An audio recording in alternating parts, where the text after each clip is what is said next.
Exercise 3.5 के question number 2 का first. इस क्वेश्चन में आपसे पूछा गया है कि ए और बी के किन मानों के लिए निम्नलिखित समीकरणों के अपरिमित रूप से अनेक हल होंगे।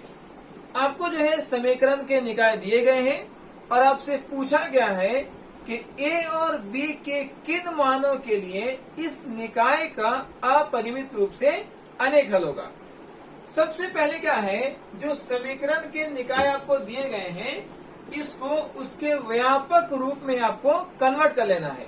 आइए इस क्वेश्चन को हम लोग सॉल्व करना शुरू करते हैं। ये जो समीकरण के निकाय आपको दिए गए हैं, पहले इसको उसके व्यापक रूप में कन्वर्ट करना है और इसके लिए जो 7 बराबर के बाद में है उसको बराबर से पहले लाना है। इसी तरीके से ये पूरा टर्म जो है बराबर के बाद में है उसको बराबर से पहले लिखा जाएगा। ठीक है, तो आपको बनेगा 2x plus 3y minus 7 is equal to 0। लिखेंगे 2x प्लस में 3y बराबर के बाद में 7 है उसको पहले लाएंगे तो बन जाएगा माइनस 7 इज इक्वल टू 0। इसी तरीके से इसको लिखेंगे a minus b x plus में a प्लस बी वाई इस पूरे टर्म को बराबर से पहले लाएंगे तो ये बनेगा माइनस में 3a plus b minus 2 is equal to 0। तो पहले आपने जो है क्या करना है, इसको अपने व्यापक रूप में लिखना सीखना है। ठीक है, अब यहां से कह रहा है कि आपको a और b के किन मानों के लिए समीकरणों के अपरिमित रूप से अनेक हल होंगे। तो आप लिखेंगे समीकरण निकाय के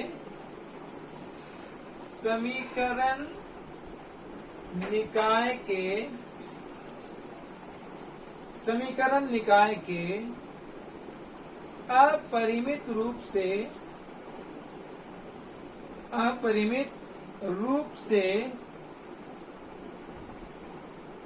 अनेक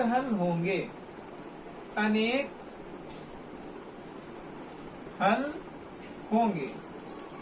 कब होंगे, यदि a1/a2 b1/b2 और c1/c2 क्या हो, बराबर हो। ठीक है, तो यहाँ पर जो है आपको क्या लिखना है, यदि a1/a2 बराबर हो b1/b2 का और वो बराबर हो c1/c2 का। ठीक है, अब यहां से आपको a1/a2 निकालना है। आपको बताया गया था कि जो x का गुणांक है, x का गुणांक उसको a1 a2 कहते हैं। समीकरण 1 में जो x का गुणांक है वो a1 हो जाएगा, समीकरण 2 में x के गुणांक को a2 कहेंगे। इसी तरीके से समीकरण 1 में y के गुणांक को b1 कहेंगे और समीकरण 2 में y के गुणांक को b2 कहेंगे। तो हम लोग लिखेंगे a1/a2 हो जाएगा हमारा 2/a minus b, 2/a minus b is equal to b1/b2 हमारा हो जाएगा 3/a plus b, 3/a plus b और c1/c2 हो जाएगा माइनस 7 बाई माइनस में 3a प्लस में b माइनस में 2। ठीक है जी, ये आपका जो है minus 7 minus 3a plus b minus 2 ये c1/c2 है। अब यहां से क्या करना है उसको ध्यान से समझेंगे। आपको जो है a और b का मान निकालने के लिए 2 समीकरण तैयार करना है। इसके लिए आप क्या करेंगे, फर्स्ट में इन दोनों को इक्वल करके एक समीकरण तैयार करेंगे। उसके बाद जो है आप इन दोनों को इक्वल करके एक दूसरा समीकरण बना लेंगे और दोनों समीकरण की मदद से जो है a और b का मान निकाला जाएगा। तो फर्स्ट में आपको लिखना है 2/a माइनस b बराबर है 3/a+b का। अब इसको सॉल्व कर लेंगे, क्रॉस मल्टीप्लाई करना है, तिरछा तिरछी गुना करना है। 2 को a से गुना करेंगे 2a बन जाएगा, प्लस 2 को b से गुना करेंगे 2b बन जाएगा, बराबर में देखिए 2 को a से गुना करेंगे 2a प्लस 2 को b से गुना करेंगे 2b बराबर 3 को a से गुना करेंगे 3a माइनस 3 को b से गुना करेंगे 3b। ठीक है जी। अब सभी को बराबर के पहले लाएंगे तो लिखा जाएगा 2a, ये a जो है पहले आकर के माइनस में आएगा तो माइनस 3a बन जाएगा, माइनस 3a। ठीक है जी। उसके बाद लिखेंगे प्लस में 2b और ये वाला अंदर आके बनेगा प्लस में 3b बराबर 0 हो जाएगा। ठीक है। तो क्या किया गया इसको समझते हैं। 2a वैसे लिखा गया है, 3a को बराबर के पहले लाएंगे तो माइनस बन जाएगा, माइनस 3a प्लस में 2b और 3b को बराबर के पहले लाएंगे तो प्लस बन जाएगा। अब यहाँ देखेंगे तो 2a में 3a को जब घटाएंगे तो माइनस a बचेगा और ये जो है आपको 2b और 3b ऐड होकर के 5b बन जाएगा। क्या बन जाएगा? 5b बराबर में 0। अब a को बराबर के दूसरी साइड लाएंगे तो ये बन जाएगा 5b बराबर a, मतलब a का मान क्या आ गया है 5b, जिसको समीकरण 1 माना जाएगा। ठीक है। अब इसी तरीके से यहां से क्या करेंगे हम लोग, इन दोनों को इक्वल करके समीकरण 2 बनाएंगे। तो लिखना है 3/a+b, 3/a+b बराबर होगा -7 देखिए माइनस से माइनस कट कर सकते हैं तो 7/3a+b -2, 3a+b -2 बनेगा। इसी तरीके से यहां भी आपको जो है क्रॉस मल्टीप्लाई करना है, इस तरीके से गुना करना है। जब 3 को 3 से मल्टीप्लाई करेंगे 9a बन जाएगा। ठीक है। 3 × 3 9a बन जाएगा, प्लस में 3 को b से गुना करेंगे 3b बन जाएगा, माइनस 3 को 2 से मल्टीप्लाई करेंगे 6 बराबर 7 को a से मल्टीप्लाई करेंगे 7a बन जाएगा, प्लस 7 को b से मल्टीप्लाई करेंगे तो आपका 7b बन जाएगा। ठीक है। सभी को बराबर के एक साइड लिखना है। तो ये 9a है, 9a लिखेंगे और इस a वाले टर्म को बराबर से पहले लाएंगे तो ये प्लस 7a यहाँ आकर बन जाएगा -7a। ये आपका a वाला टर्म हो गया है। इसी तरीके से b वाले टर्म में देखिए प्लस में 3b है तो लिखेंगे प्लस में 3b और इस वाले 7b को बराबर से पहले लाएंगे तो ये माइनस में 7b बन जाएगा। ओके। और -6 = 0। ये है b का टर्म और ये है आपको कांस्टेंट टर्म। अब यहां से जो है a वाले टर्म को घटाएंगे, 7a में से आपको 9a से 7a को घटाएंगे तो ये बचेगा 2a। ओके। यहाँ जो है 3b में 7b को घटाएंगे तो ये बचेगा माइनस में 4b और ये माइनस में 6 = 0। ये आपका समीकरण 2 है। ये समीकरण 2 है। अब क्या करेंगे, यहाँ से समीकरण a में जो 1 का मान था इसको समीकरण 2 में रख देना है। क्या करना है, समीकरण 1 में a का जो मान है a का मान समीकरण 2 में रखने पर, तो आप यहाँ पर लिख सकते हैं a का मान समीकरण 2 में रखने पर, a का मान समीकरण 2 में रखने पर क्या हो जाएगा, a का वैल्यू है 5b तो आप जो है यहाँ पर 2 का 2 लिखेंगे और a का वैल्यू हो जाएगा 5b तो यहाँ पर लिख देंगे 5b, माइनस में 4b माइनस में 6 = 0। जब आप दोनों को मल्टीप्लाई करेंगे तो ये बन जाएगा 10b माइनस में 4b माइनस में 6 बराबर में 0। ठीक है जी। 10b से 4b को जब माइनस करेंगे तो ये 6b बनेगा बराबर ये -6 बराबर के दूसरी तरफ जाकर बन जाएगा +6 और यहाँ से b का वैल्यू जो है 6/6 जो है 1 आ जाएगा। इस तरीके से आपको b का मान जो है यहाँ पर क्या आ गया है, b का मान आ गया है 1। क्या करना है आपको, इस b के मान को समीकरण 1 में रख लेंगे, a का मान आराम से मिल जाएगा।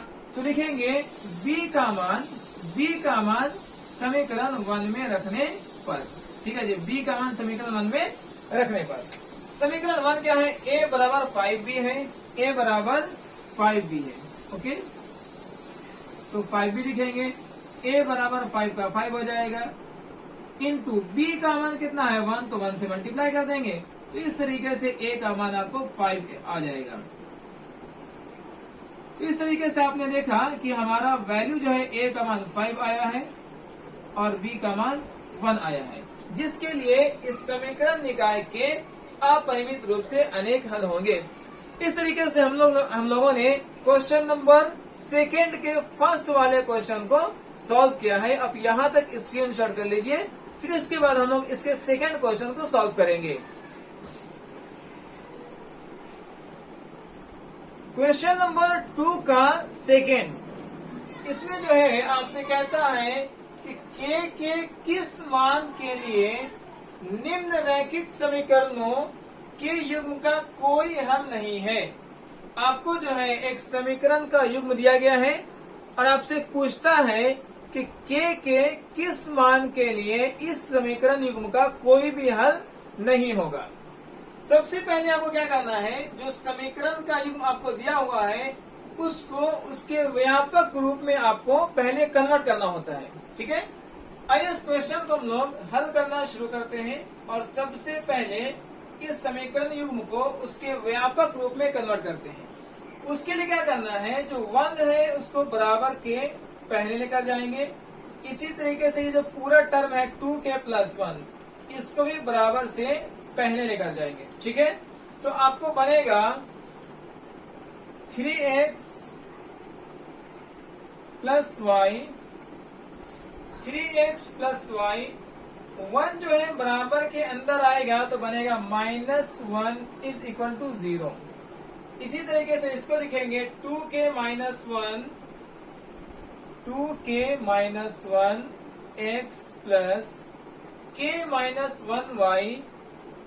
- 1y, और ये पूरा टर्म बराबर से अंदर जाएगा तो बनेगा माइनस में 2k + 1 बराबर में 0, ठीक है। अब आपसे क्या पूछा गया है कि निम्न रैखिक समीकरणों के युग्म का कोई हल नहीं होगा। तो आप लिखेंगे समीकरण निकाय के समीकरण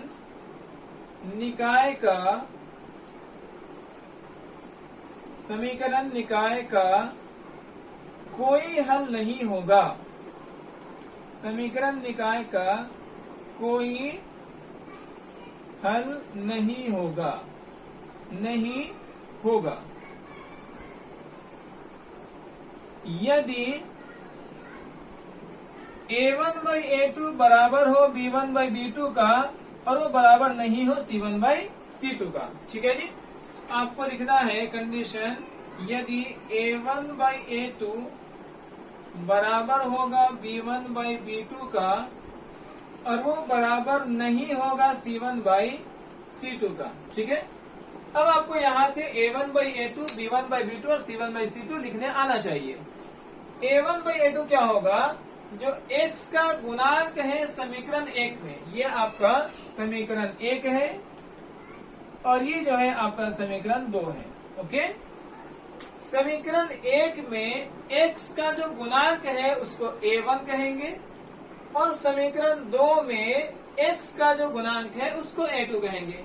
इसी तरीके से समीकरण 1 में y का जो गुणांक है उसको तो b1 कहेंगे और समीकरण 2 में y का जो गुणांक है उसको b2 कहेंगे, ओके। तो आपको a1/a2 बन जाएगा 3/2k - 1, लिखेंगे 3/2k - 1 बराबर में b1/b2 हो जाएगा 1/k - 1, 1/k - 1 बराबर नहीं होगा। c1/c2 हो जाएगा -1 और y में हो जाएगा -2k + 1, ठीक है जी, माइनस माइनस कट जाएगा। अब यहाँ से जो है आपको सिर्फ इतना को इक्वल करके k का मान निकाल लेना है। तो अब लिखेंगे 3/2k-1, 3/2k-1 बराबर हो जाएगा 1/k-1 का 1/k-1। अब जो है यहां से आप क्रॉस मल्टीप्लाई करेंगे, तिरछा तिरछी गुना करेंगे। जब 3 को k से गुना करेंगे तो ये 3k हो जाएगा, माइनस 3 को 1 से गुना करेंगे तो 3 हो जाएगा। 1 से जब पूरी संख्या को गुना करते हैं तो आपको वही रहता है 2k-1।